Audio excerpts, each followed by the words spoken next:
Δυστυχώς δεν υπάρχει άλλος τρόπος για να γνωρίσεις ένα νέο μέρος.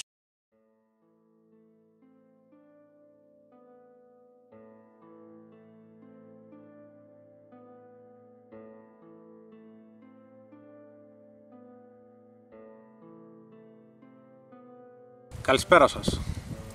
Όπως σας προειδέασα και με τον τίτλο του βίντεο, το σημερινό θέμα δεν είναι ευχάριστο. Αυτό είναι ένα μελισσοκομείο το οποίο είναι καινούριο, ένας χώρος που τον χρησιμοποιώ τα τελευταία 2 χρόνια και προσπαθώ να τον γνωρίσω. Πέρυσι έφερα μελίσια εδώ για ένα μικρό διάστημα και μετά τα μετέφερα. Φέτος τα άφησα όλη τη χρονιά εδώ, ξεχειμώνιασαν εδώ κάποια μελίσια, προκειμένου να μάθω την περιοχή, να δω τις ανθοφορίες, να δω πώς δουλεύει εδώ η περιοχή. Είχαμε ένα αρκετά καλό ξεχειμώνιασμα, μια πολύ καλή άνοιξη. Κάποια στιγμή μέσα στην άνοιξη κάναμε μια κοιλιά. Αναφέρομαι φυσικά στις τροφές και κατ' επέκταση στην ανάπτυξη. Μετά είχαμε ένα καλοκαίρι με αρκετές τροφές και φτάνουμε στο σήμερα που τα πράγματα δεν είναι καθόλου καλά. Λοιπόν, στο χώρο αυτό έχω παραφιάδες. Τελευταία επιθεώρηση τα κάναμε αρχές Ιουλίου, ένα μήνα πριν δηλαδή, τα πράγματα είναι πολύ καλά. Είναι και το βίντεο που είχα ανεβάσει με τον Παούλο, με τις παραφιάδες που κάναμε στον Παούλο. Και αν θυμάστε, είχαν χτίσει τα μελίσια στους τροφοδότες και οι κυρίθρες που είχαν χτίσει ήταν και γεμάτες με μέλια. Οπότε έξω υπήρχαν πολλές τροφές μέχρι τότε. 20 μέρες μετά όμως, δηλαδή πριν από 5-6 μέρες που ήρθα και τα είδα, τα μελίσια ήταν στεγνά. Ζήτημα να είχαν 100 γραμμάρια μέλι το κάθε ένα. Ευτυχώς σε τέτοιες περιπτώσεις, όταν δηλαδή δεν ξέρω την περιοχή, κουβαλάω μαζί μου πάντα τροφές. Οπότε τους έδωσα από 1 λίτρο περίπου στο κάθε ένα για να κερδίσω κάποιες μέρες. Και ήρθα σήμερα 5-6 μέρες μετά για να τους κάνω μια πολύ καλή τροφοδοσία και να τους δώσω μια μεγάλη βοήθεια την οποία τη χρειάζονται.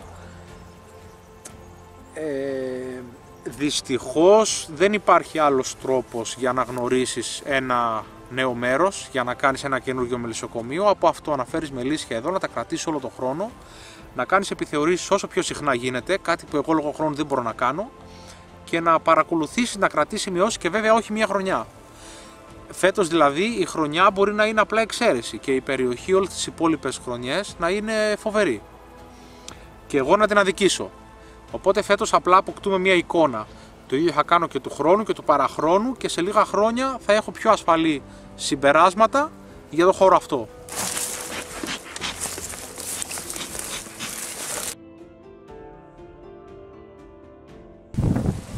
Λοιπόν, θα δούμε τα μελίσια του Παούλου.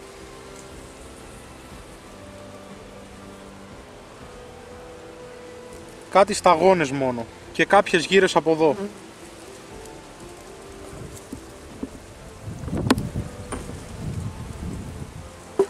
Αυτό εδώ είναι πλαίσιο στεγνό. Αυτό θα φύγει.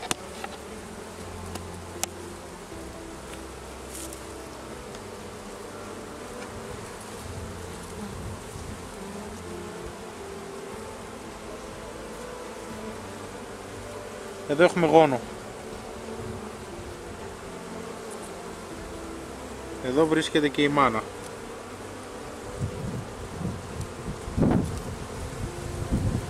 Λοιπόν, ο γόνος δεν φαίνεται καλός. Εγώ όμως γνωρίζω ότι η μάνα είναι καλή. Στην πρώτη επιθεώρηση που κάναμε και το βίντεο που κάναμε μαζί, έκανα εκτίμηση της γένας και ήταν μια χαρά. Ο λόγος όμως που τώρα δεν φαίνεται καλός είναι είτε διότι έχουμε περίπτωση ασκοσφαίρωσης, που όμως μπροστά αλλά ούτε και μέσα στην κυψέλη υπάρχουν μοποιημένες προνύμφες, είτε τέτοια εικόνα έχει ο γόνος όταν υπάρχει θέμα τροφής έξω, όπως είναι στην προκειμένη περίπτωση. Και θα δούμε πως μόλις τροφοδοτήσουμε η γένα θα στρώσει. Όταν οι προνύμφες δεν ταΐζονται καλά, προφανώς και οι μέλισσες θα τις πετάνε έξω. Υπάρχει μια θεωρία που λέει ότι κανιβαλίζουν και τον γόνο σε κάποιες εξαιρετικές περιπτώσεις. Βλέπουμε εδώ ότι έχουν γόνους, κρατάνε, προσπαθούν, αλλά δεν υπάρχουν καν στεφάνια. Υπάρχουν πολύ λίγα μέλια στα στεφάνια. Αλλά ξαναλέω ότι είναι καλύτερα από την προηγούμενη φορά. Τα είχα βρει εντελώς στεγνά. Και εδώ είναι όλο γεννημένο. Παρότι δεν έχουν τροφές, προσπαθούν και κρατάνε πολύ ωραίους γόνους. Και εδώ είναι ένα άδειο πλαίσιο, το οποίο είναι και λευκό και δεν χρειάζεται, οπότε θα το αφαιρέσουμε. Στη θέση τους λοιπόν θα μπουν δύο τέτοια πλαίσια. Είναι γεμάτα με μέλι και έχουν και κάποιες γύρες.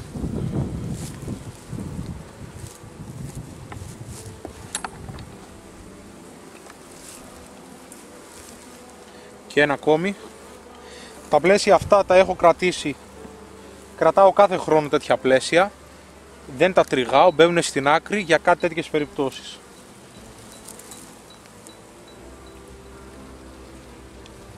Και αυτό έχει πολύ λίγες τροφές. Θα το πάρω. Και θα γίνει και στο τέλος και μια τροφοδοσία με σιρόπι που έχω φέρει.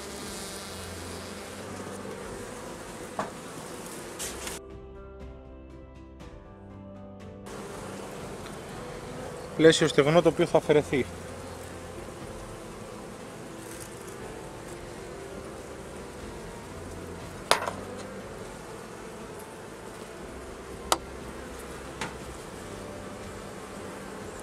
Πολύ λίγες τροφές επίσης θα αφαιρεθεί.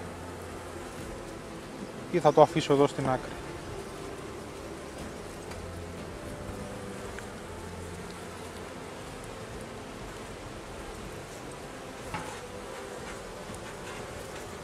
Οι γύρες υπάρχουν. Αυτό έχει και λίγα παραπάνω μέλια στα στεφάνια.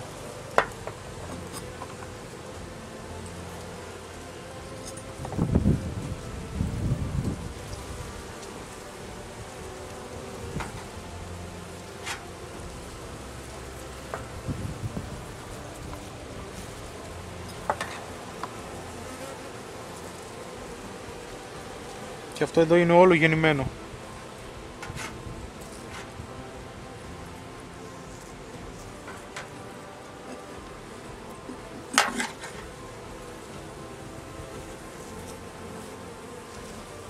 Και εδώ έχει κάποιες λίγες γύρες.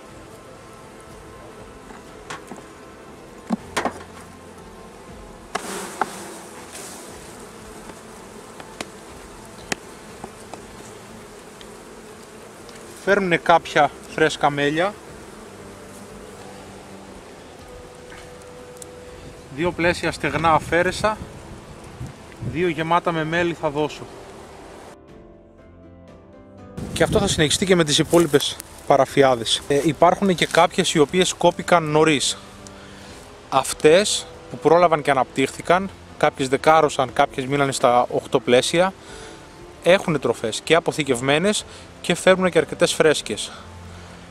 Το πρόβλημα το αντιμετωπίζουν αυτές οι μικρές που κόπηκαν πολύ όψιμες και οι τροφές προφανώς έξω είναι λίγες, δεν έχουν πολύ πληθυσμό και δεν μπορέσανε να κάνουν αποθέματα. Λοιπόν, ας δούμε και μια ακόμη τέτοια περίπτωση. Πάλι είναι με λύση του μπαούλου και τα τρία που είδαμε, απλά αυτό είναι μεγαλύτερο.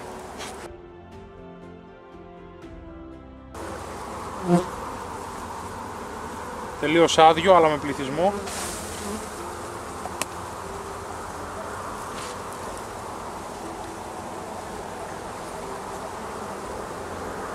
Το ίδιο.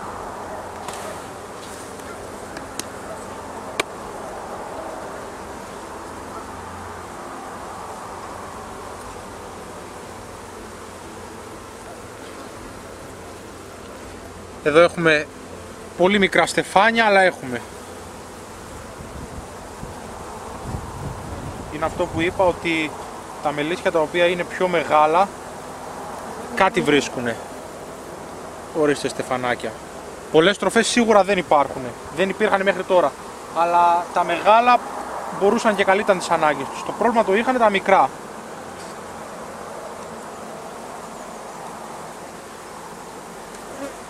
Τρεις γόνους μέχρι στιγμής, ένας τέταρτος με ωραία στεφάνια.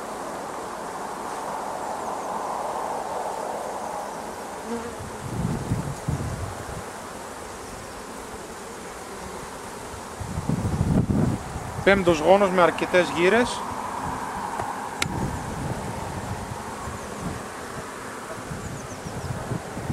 Και εδώ έχουμε ένα πλαίσιο το οποίο είναι γεμάτο με τροφές. Αυτό δεν έχει πρόβλημα.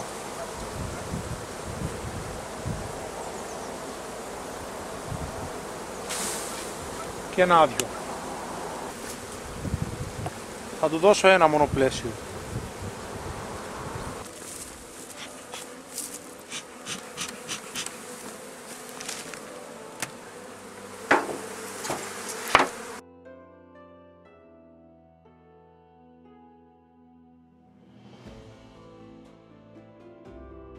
Κοντεύει να ανοιχτώσει, μόλις τελείωσα με τις τροφοδοσίες. Έχω βάλει και τα σιρόπια. Έδωσα και τα πλαίσια γεμάτα με μέλι. Και τώρα δεν έχουν καμία ανάγκη. Για κάποιο λόγο η περιοχή δουλεύει πάρα πολύ καλά με τους γόνους. Παρότι δηλαδή δεν υπάρχουν τροφές και έχει πέσει πείνα, η γόνη είναι πάρα πολύ καλή. Ευχαριστώ πολύ για την παρέα σας και σήμερα. Μέχρι το επόμενο βίντεο να είστε καλά. Γεια σας.